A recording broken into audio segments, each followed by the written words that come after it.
We begin game of the night, the Yankees and the Dodgers, World Series Game 5, bottom one, 1 on, 1 out, 2 words, all rise.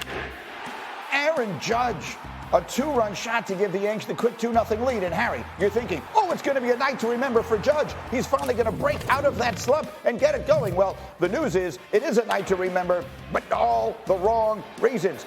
Harry, what happened? Well, just the basics. Looking the ball into your glove before you actually catch it. Aaron Judge got lazy, and it cost his baseball team. That's the beginning of the fateful fifth, as they were talking about in Bristol. Judge taking his eye off of the Yankees in a 5-0 lead, and now it's Will Smith, and it's a ground ball. And the night before's hero was Anthony Volpe, but he can't handle this. And it's another error by the Yankees. What's going on? Later in the fifth, the bases are loaded, 2 out.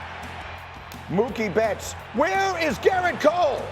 Someone tell me how you pay this man $300 million and he can't cover first base. A run scores. Dodgers make it 5-1. And, of course, Freddie Freeman is up next. What a series Freeman has had, or had to this point had. Dodgers make it 5-3. Wow. But it's not done. Still 2 outs. Still in the inning. Teoscar Hernandez. It might be. It could be. Well, it isn't. Judge will track it down. But it's off the wall.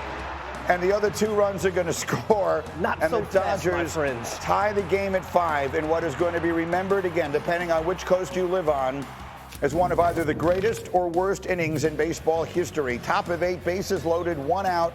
Game tied at 6. Mookie Betts gets enough of it to get the run home. So the Dodgers take a 7-6 lead. And they would hold that through the bottom of the 8th. And then they're holding on the bottom of the 9th. Yankees down to their last at bat. Here's Boog Shambi on ESPN Radio. 1-2. Swing and a miss. And the Dodgers are World Series champions. I didn't know it went down. The Los Angeles Dodgers take down the Yankees in 5. They win their 8th World Series. The ecstasy, the agony. Freddie Freeman named the World Series MVP. Here he was after the game with Buster. This is it right here, Buster. Oh, my word. This is what you set out to do every spring training in February. This is the ultimate goal, and be down 5-0 today. That's the epitome of this team. They grind, we grind, and we showed it all day today what this team is about. I think falling short in the World Series will stick with me until I die, probably. I think just like every other loss, those things don't go away. All right, so there it goes, and getting up with us early this morning, and we appreciate it as the voice of baseball for us at ESPN. Our friend Karl Ravech. So, Ravi, let's start with that 5th inning. You've been covering this sport a really long time. How do you put into perspective what happened to the Yankees in that inning? Well, I've been covering the sport for a long time. I also get a chance to go to Williamsport every summer. There was Little League baseball being played in Game 5 of the World Series. I mean, that's as simple as that. There was a lack of execution. There's a lot of other F words that are being thrown around the way this thing played out in New York, I can tell you that. Yeah, he's right. He took his eyes off the ball. The inning before, he made an unbelievable play. Aaron Judge cost them that inning right there with that play. You know, there are other plays there between Anthony Volpe, who set his feet like he did most things right. And the play that Volpe has to go to third is the right play. He's there. Throw the ball a little higher. They get the force out at third. Instead, the bounce pass, it couldn't be handled. So there's another mistake. And, of course, this one here that everybody's talking about, the one that's on the ground ball to Anthony Rizzo, his first step is to first base. He's going to first. The ball spins him towards second base. Cole absolutely knows he should have been over there. By this point, Garrett Cole is also gassed. And if there's a way that this play can be made without him getting to first base, that would be helpful. But look at Rizzo's stop, and he has to lean towards his right. Like, get Orlovsky on the touchscreen, and he will show you. There's that one little lean to the right. As soon as he leans to the right and Cole isn't committed to getting the first, that play ends. But this is more symbolic, Greeny, about bigger issues all season long. They've bludgeoned teams, but defensively, they have been poor. They don't run the bases very well. The Dodgers out-fundamentaled the Yankees in this series, and that was the absolute highlight of the disparity between the two teams in that 5th inning. No, that's perfectly put. It was a meltdown of epic proportion for the Yankees, but to the winners go the spoils. Look, the Dodgers deserved it. They were the better team in this series. And there isn't any question of that. And they win it all in year one with Shohei Ohtani. Right. Next year, we anticipate that we'll see him on the mound again. So could this just be the beginning of something in Los Angeles? It could. That guy right there, he went all Freddy Krueger on us as far as the Yankees fans are remembering here on Halloween. Could it be a dynasty? Absolutely, and it will be. Freddie, Mookie, and Shohei.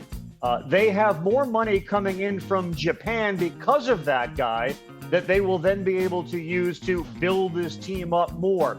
The idea that they were thinking about, if Juan Soto's a free agent, we're going to be in. They will swim in every free agent pool that makes them better.